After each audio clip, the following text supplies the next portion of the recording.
आप लोग का इस्तकबाल करता हूँ उर्दू मराठी मीडिया का और उर्दू मराठी इलेक्ट्रॉनिक मीडिया का, प्रिंट मीडिया का। आज की पत्रकार परिषद लेने की वजह मालेगांव शहर में कई महीनों से या कई हफ्तों से बहुत ही पत्रकार परिषद हो रही है, छोटे बड़े, क्या ये पक्ष वो पक्ष। तो ठीक है, जिसका उसका विषय रहता।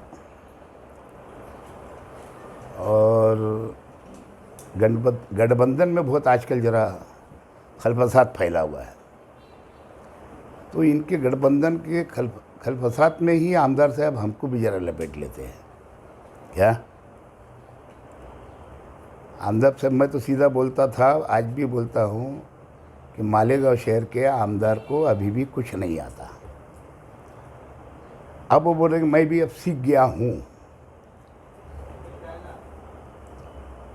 क्या सीखे मालूम है?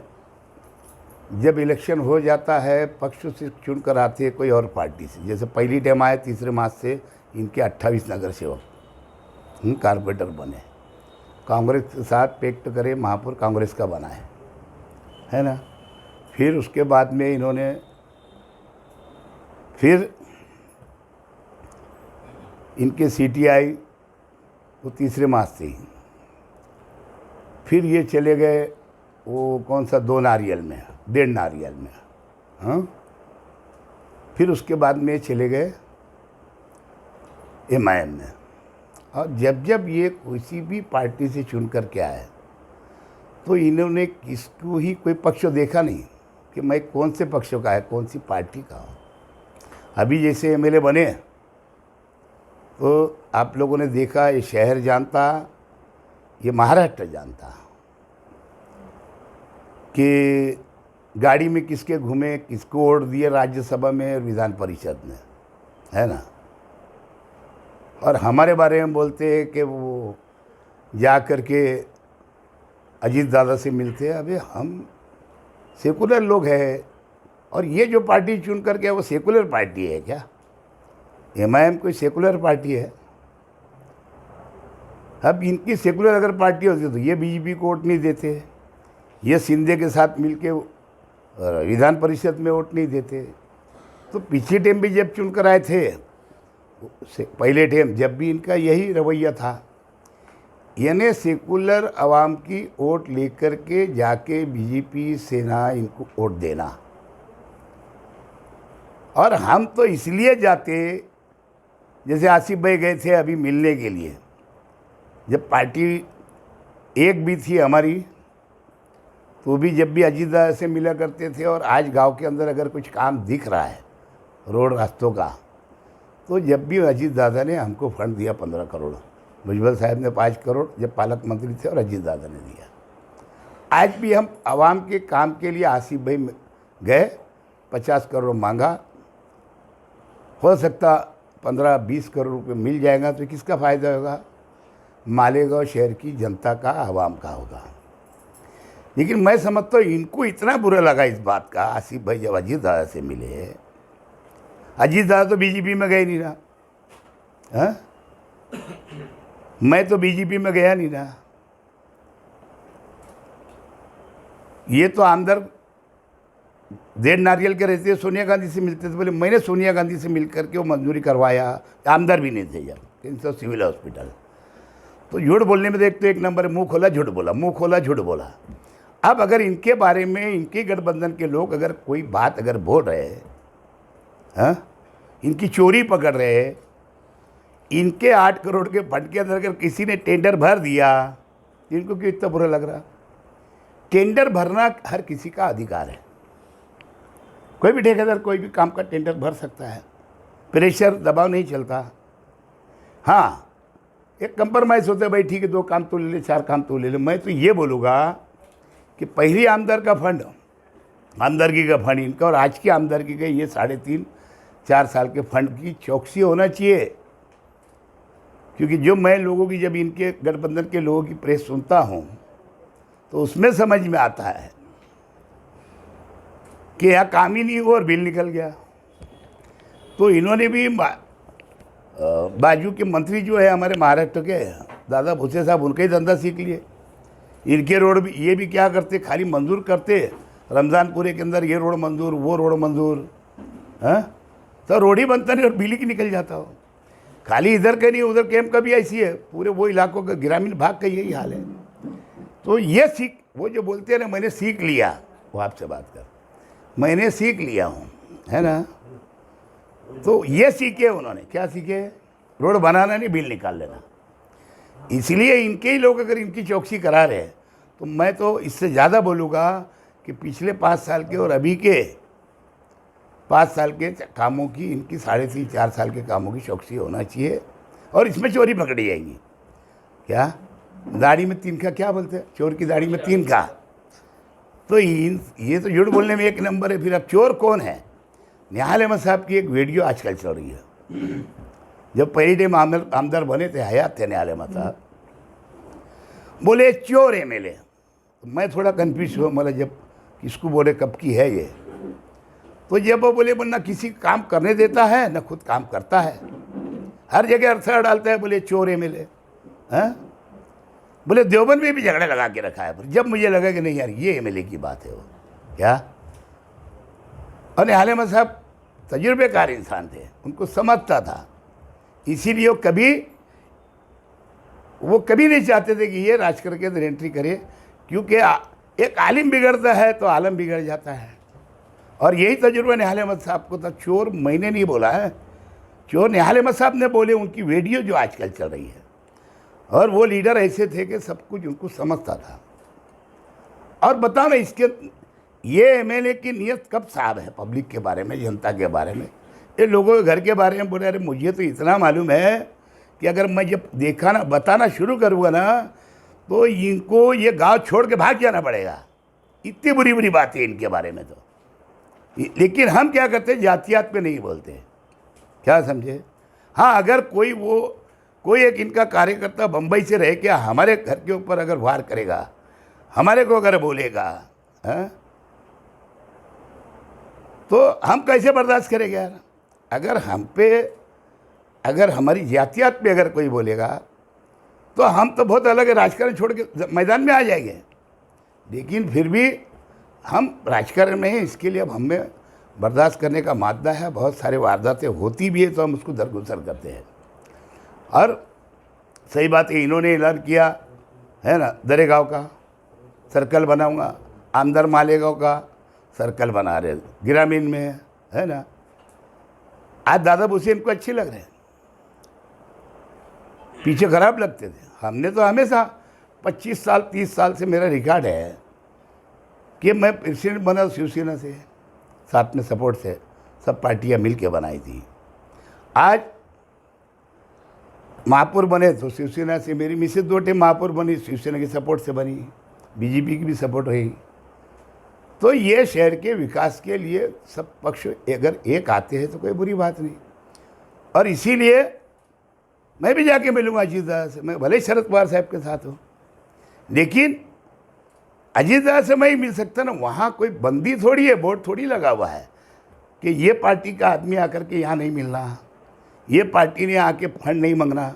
जो जाता है विकास निधि मांगता है शहर के विकास के लिए, और ये देने वाले लोग हैं। और जब विलासराव थे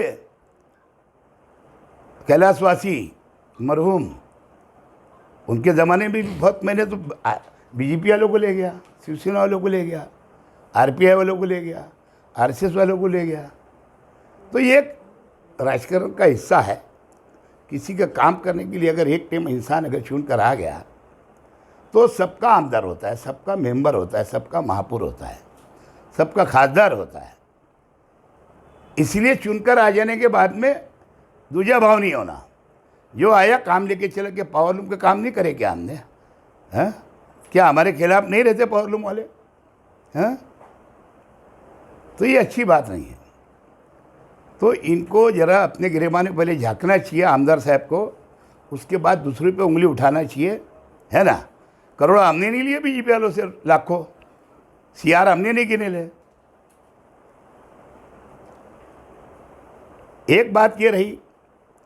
दूसरी बात, जो उठ रहा वो छूट रहा, जो उठ रहा वो छूट रहा घर पट्टी के बारे में। क्या? अरे ऐसा है कि हमारा शहर इतना बड़ा हो गया, हमारे शहर के रोड रास्ते बहुत ख़राब थे, वो तो हमने ही शुरुआत की।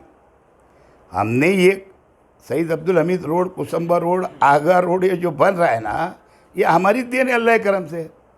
आज गांव में सीमेंट रोड अगर बन रहे हैं, चल रहे हैं, लोगों को राहत मिल रही है, हमारी देन है। तो कॉरपोरेशन से करवाया हमने, तो आधा गवर्नमेंट से लाए, अभी और लाएंगे हम 15-20 करोड़। किसी को कोई बोलना है क्या इसके ऊपर? लेकिन इनकी जली कहाँ मालूम। आसिफ भाई नहीं जाते तो मैं जाके बोलता मैं तुम्हारे साथ रहूँगा, हैं, तुम भले बीजेपी के साथ जाओ, तुम बीजेपी पार्टी में चले जाओ, मैं तुम्हारे साथ दूँगा। झूठ बोलने में तो एक नंबर हो। क्या? फिर बाबागिरी भी आती इनको। क्या? कोई लीडर के पास जाते तो अतर दे देते, लगा देते, है ना। इनका धंधा ही हो। पहले से सुने नहीं क्या अपने, कहीं वो मनी ढूंढने जाते थे, हाँ, क्या कई शिकारों के अंदर रहे शिकार में, लेकिन भाग कर आ गए, दूसरों को बता दिए। तो ऐसा तरीका तो इनका धंधा है।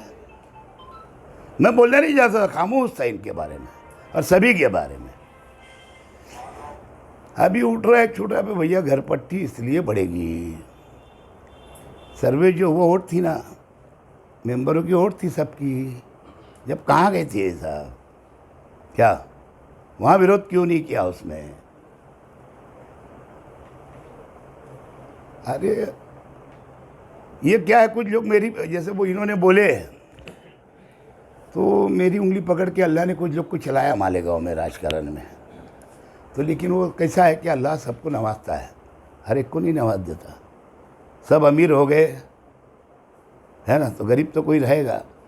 अगर एक आमदार हो, सब थोड़ी आमदार हो जाएंगे। जैसे मुफ्ती साहब आज हो गए आमदार, क्या लालच जागी थी ना, तो हो गए। नहीं तो आलिम अच्छे थे। अभी वो कोई उनका ही बंदा कोई उनके खिलाफ बोल रहा, और हाँ कि ये आसिफ भाई ने बोले वो क्रिकेट ग्राउंड बनवाया। हाँ, इनको सही में आता ही क्या था? ये तो दूसरे के माल पे, है ना, बैठने का नागोबा बन के, और मेरा माल ऐसे जपने का भी ऐसे ये धंधा है इनका, आमदार साहब का। और अगर इन्होंने कुछ घर हमारे क्या कर लेगा, तो हमारे घर पे आके क्या देख लिया, क्या ले लेगा, ऐसा बोल रहा अब मैं। नहीं तो मैं बोला ना, मैं जातियात पे उतरा ना, जातियात पे बोलने अगर लगा, इतने तमाशे है क्या कि जिसकी बात नहीं। यानी इससे हटके ऐसा भी है, पैसा खाने पे से, धंधे करने पे से, नहीं बनाने पे से। क्या? तो इनको गाँव छोड़ के भाग जाना पड़ेगा। अगर शुरू करूँगा तो मैं एक की रिपोर्ट मैं भी रखता। तो इन्होंने ऐसी हरकत नहीं करना चाहिए। एमएलए है, तमीज़ से पेश आना चाहिए। हमारे घर मत देखो, और दादागिरी से हम डराते हो रहते नहीं, और दादागिरी करते का हम सब छोड़ चुके हैं हम लोग। कहाँ, अब ये धंधा नहीं है हमारा। वो जूना मेरा एक टाइम था। और कोई हमारे आंख पर आएगा तो हमारे हाथ पर थोड़ी बंधे हुए यार, कभी जवाब तो देना पड़ता ना, है? वो सब आता हमको।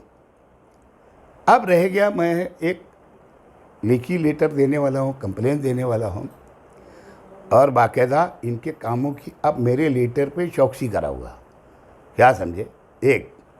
दूसरा, खिचड़ियों में दम दे रहे वजह के, मेरे लोग को दो, रजिस्ट्रेशन नहीं है, सब नहीं है, बस मिलना ही पड़ेगा, देना ही पड़ेगा। इनकी नीयत हर जगह पैसे में रहती है। थोड़ी बाज एमएलए है ये। न्यायालय में सब बोलते थे चोर, उसके साथ एक मैं लगाया था, थोड़ी बाज एमएलए है। क्या? उसके साथ साथ आज सिविल हॉस्पिटल बोल के जो हमारा सार्वजनिक हॉस्पिटल है, ये एमएलए है। मालेगांव में महाराष्ट्र का मंत्री रहता है, हाँ?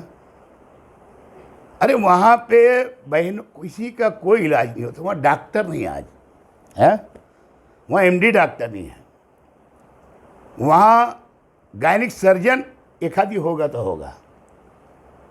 अली अकबर से उठा, ये हमारा जो हारून अहमद हॉस्पिटल जो है कॉरपोरेशन का है, वहाँ पे भी एमडी वगैरह नहीं है। वहाँ से वो शिफ्ट करते डायरेक्ट सिविल में। सिविल वाले करते धूलिया शिफ्ट में। ये ऐसा क्यों हो रहा है?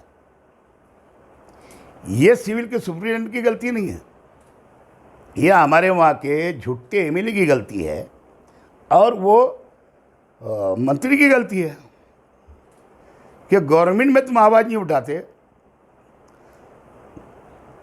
गवर्नमेंट में आवाज़ उठाना चाहिए कि यहाँ स्टाफ कम है, स्टाफ दो। गरीबों की मोदी जी ने वो 5 लाख वाली स्कीम वो निकाली और ये तो गवर्नमेंट के हॉस्पिटल है। आयुष्मान स्कीम क्या है वो, है ना? हाँ, आयुष्मान भारत। तो खाली फॉर्म भर लेने के उससे या वोट बढ़ा लेने से ऐसा थोड़ी काम हो जाते लोगों के। अभी फालतू में वहाँ बैठे बाजू में 2 टाइम, अभी आपने बताया, एक टाइम तो मैं देख कर आया घर पे न्यूज़ हाउस में बैठे हैं। लेकिन अब वो हाशिम आज़मी बोल सकते हैं तो इनको क्या मुँह ये ला है? खाली उंगली उठाते, उठ बैठ करते हाउस में, बोलने का तरीका तो है नहीं। और बोलते हैं तो अपनी मुफाद पुरता बोलते हैं।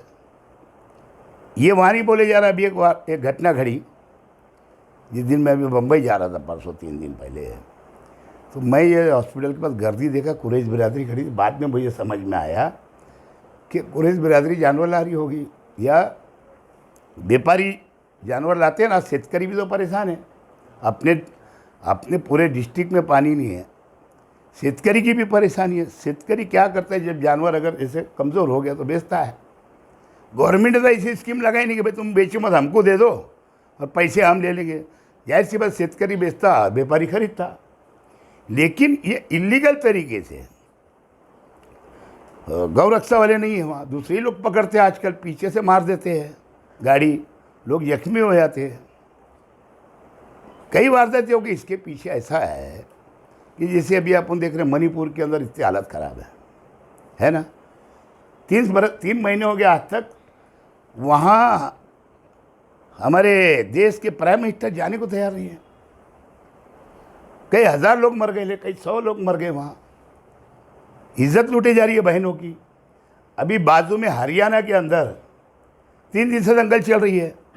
ये पूरे देश के अंदर एक प्लानिंग है। बीजेपी की ज़मीन खसक गई है, इनको डर लगती है, इसके लिए तोड़ फोड़ चालू है पूरे देश में।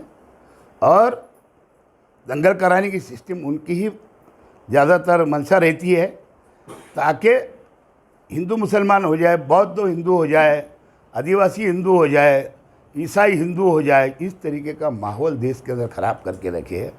अरे इतना ख़राब हो गया कि सीआरपीएफ का आदमी, रेलवे पुलिस इतनी डेयरिंग, 4 को गोली मार देता है। बोले देश यानी मोदी और योगी चला सकते हैं? यह क्या तरीका है? यानी क्या जहर घोल रही है बीजेपी देश के अंदर। और यही मालेगांव तालुके के अंदर भी यानी मंत्री की ज़मीन खसक गई है, हारने वाला है आपकी। इसके लिए खुद सामने ना आते हो, लोगों को लगा के मालेगांव शहर का भी वातावरण और जिले का, महाराष्ट्र को ख़राब करना चाहते हैं। मैं सरकार से भी विनती करूंगा, कलेक्टर से भी विनती करूंगा, मालेगांव पुलिस डिपार्टमेंट और जिला एसपी से भी विनती करूंगा कि इस चीज़ को रोकना चाहिए। ऐसे गुनहगारों के ऊपर गुनाह दाखिल होना चाहिए और सख्त होना चाहिए। इसके दबाव और प्रेशर में आके गुनाह दाखिल नहीं होना चाहिए। जो है कायदे से उनके ऊपर कार्रवाई होना चाहिए। दूसरा एक विषय है सिविल हॉस्पिटल का। जब से सोनिया गांधी के हाथ से उद्घाटन हुआ था सिविल हॉस्पिटल का, उसके बाद से लेकर के जो मानधन के ऊपर जो लोग वहाँ लगते हैं, वहाँ सिर्फ दादा भूसे के लोग लगे हैं, माइनॉरिटी के लोग ही नहीं है वहाँ पे। और पगार अगर वो गवर्नमेंट से उसको अगर मिलता होगा 12,000 तो या 4,000 देता, 3,000 देता, 5, उसकी भी एक चौकसी लगाने वालों में। कौन ठेकेदार है नासिक का हो, सेवाड़े क्या है, कैसे कुछ नाम है शायद सेवाड़े करके, उसकी भी मैं कंप्लेंट करने वाला हूँ, वो भी लगाने वाला हूँ। दूसरा एक है जो मैंने बाहर से आया था और उसके बाद मोर्चा एक निकाला था पीले कार्ड वालों का और लोगों को, है ना, वो वापस मैं एक आज वार्निंग दे रहा हूँ। और अगर इन्होंने जल्दी वो कार्ड वाटअप नहीं किए, जो लोग मोर्चे में आए थे गरीब भाइयों को, तो एक मोर्चे की फिर मैं बड़ी तैयारी करूँगा ऐसा। और कुछ तुम्हारे को अगर पूछना हो तो सरकार के कामों की जो इंक्वायरी का लेटर देंगे, कहाँ देंगे आप, यहाँ या फिर मंत्रालय में? मैं सब जगह दूँगा ना, मेरे को सब मालूम, मेरे को थोड़ी सीखने का है। ये इन्होंने तो अभी सीखे ना, जुट्टे मैंने तो अभी सीखा, मैंने तो पहले से सीखे लेने पे। मैं तो म्यूनसिपलिटी का मेंबर, प्रेसिडेंट, है फिर आमदार, क्या रे भैया, ज़मीन से चले थोड़ी आयता आगे, है धर्म के नाम पे, मज़हब के नाम पे चुन कर आ गए, हेड़ा बना रहे पब्लिक को, बेवकूफ़ बना रहे मालेगांव की आवाम को। है आपने जो है निहाल साहब के हवाले से कई बातें रखी और जो है कई दिनों से जनता दल भी एनसीपी के खिलाफ नहीं बोल रही है, तो क्या आप लोग का आपसी खुफिया इत्तेहाद हो चुका है? वो तो तुम उनसे जाके मिलो ना, इससे जनता दल है कहाँ। अब जनता दल तो वहाँ चलेगी बीजेपी के साथ कर्नाटक में, तो मैं क्यों उसका जवाब दूँ? वो तो उनसे पूछो ना। ऐसा है कि बराबरी वालों को जवाब देना पड़ता ना, इसका भी जवाब दे दो। कमाल है यार। वो मेरे को खालू बोलता जनता दल के लीडर अभी, तो कुछ तो क्या बोलूँ भांजे को मैं। हाँ तो वही सवाल है कि उनके लिए नरम गोशा है क्या आपका? अरे यार भैया बराबरी देखो, नहीं है तो क्या बोले? देखो नरम क्वेश्चन, मैं उसके बाजू में, उसकी बाजू में पड़ोस में उसके सवाल का ये मतलब था सही। देखो उसके सवाल क्या मतलब था मालूम नहीं। वो ये अगर खुफिया, ये खुफिया बात तो देखो रहती नहीं सियासत में। वो तो उससे पूछना पड़ेगा तुम्हारे को। नहीं, आपने सबके खिलाफ बोले, अभी जनता तो दल मैं क्यों बच्चों के बारे में बोलूँ? अरे कमाल है यार, बोला ना बराबरी वाले से बोलूँगा ना। मुफ्ती साहब ने कहा कि जो है अजीत पवार के पास जाकर आसिफ भाई मिलते हैं और अजीत पवार ने कहा कि जो है आप अपने वालिद को भी साथ में लेकर आओ, अकेले मत आओ। क्या सच्चाई है इसकी? वो तो मुफ्ती साहब को मालूम होगा ना, मतलब वो पहले जाके कोशिश करे होंगे। ऐसे कुछ लोग गए थे यहाँ के बच्चे कुछ फ़ोटो खिंचाने, है ना क्या, तो अजीत दादा ने अगर बोला कि आसिफ भाई अभी बीमार है ना, तुमको अगर करना है तो उनके नेतृत्व में, उनको मालूम नहीं है ना हम कौन कहाँ है अभी। और मुफ्ती साहब खुद आमदार खुद गए, कहा कि मुफ्ती वो जब मुफ्ती थे, जब अभी आमदार है, वो युक्ता आमदार है, वो झूठी बोलता है ना, मुंह खोला झूठ बोला। तो फिर दादा अजीत दादा ने उनको बताया क्या? कमाल है यार। उस दिन तकरीर के अंदर मुफ्ती साहब बोलते बोले जिस तरह के सियासत का हर वो हुनर हम भी इस्तेमाल करना जानते हैं, जैसे ताकत हो गई, पैसा हो गया या फिर झगड़ा हो गया, ये सारी चीज़ें वो ऐसा बोल रहे थे। तो बोले कि उनको कुछ आता नहीं, बोलते तो ये सारी बातें तो उन्होंने आप सीख लिए ना, झगड़ा करा सकते हैं ना, हो गुंडों को जमा करते हो हर इलेक्शन में, तो ये सब आता ना उनको, हमको थोड़ी आते हैं। हर इलेक्शन में बताओ हम कहाँ झगड़े करते हैं। हाँ आगे अरे मेरे पास में 3 ऑप्शन है, शेख रशीद, शेख आसिफ, तायरा शेख, कौन रहेगा? कोई भी रह सकता है। हाँ फिर तो कोई भी एक रहेगा ना, बोल रहा ना, ऑप्शन है 3। कमाल है। और क्या होता है मालूम है क्या, अभी पूरे देश में एक ही बात है, कोई अब कोई परहेज वगैरह करता उरता नहीं, कौन से पक्ष की सरकार है, किसके साथ बैठना नहीं बैठना, है ना। और हम अजीत दादा के साथ है या शरद पवार के साथ है, दोनों पार्टी, भले ही वो उधर कुछ लोग गए सरकार के अंदर, लेकिन अभी कोई ऐसा कुछ हुआ क्या? हो सकता आने वाले वक्तों में एक हो जाए, वहाँ गए तो इधर आ जाएंगे। हाँ मैं एक जगह गया था इधर फैजपुर में पिछले हफ्ते में, तो एक फौजी है, रिटायर फौजी, तो ऐसी बात चल गई, मैं बोला यार मेरे को थोड़ा लेप लगाने गया, तो थोड़ा मन की कि थोड़ा नॉर्मल